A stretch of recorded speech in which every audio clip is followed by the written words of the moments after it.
Oh boy, when was the last time you looked underneath the hood of your vacuum cleaner, so to speak? Check out all that hair wound up tightly around the roll brush. Go ahead and tip your vacuum over and take a look. Guaranteed to be a hot mess. So how do you clean it? How do you get it back to normal? So I've got this little tool here.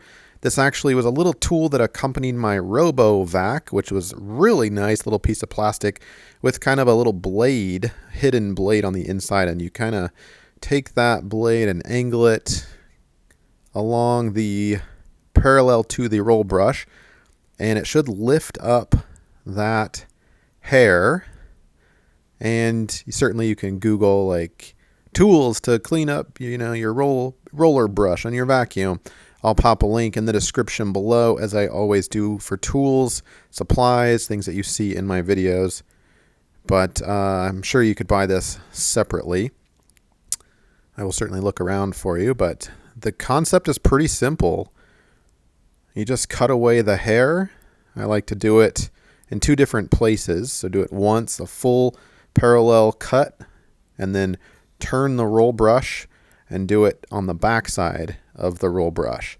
In other words, you'll be cutting each piece of hair that's wrapped around there two different times. It makes extraction a lot easier, and you should be able to just pull it right out of there. Take particular care around the corners, at the edges of the roll brush, the very top and the very bottom, and also pull the hair directly from the brush itself. You can see the hair actually collect around the brush in particular. So pull all that stuff out,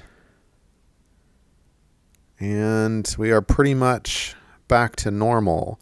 And depending on how many people live in your family or live in your home with you, you're going to want to clean this I usually try to clean mine every couple of weeks or so. There's that tool I was talking about. We'll sit it up, and boom, that is it. We'll stop the video there. Hopefully this has helped you out.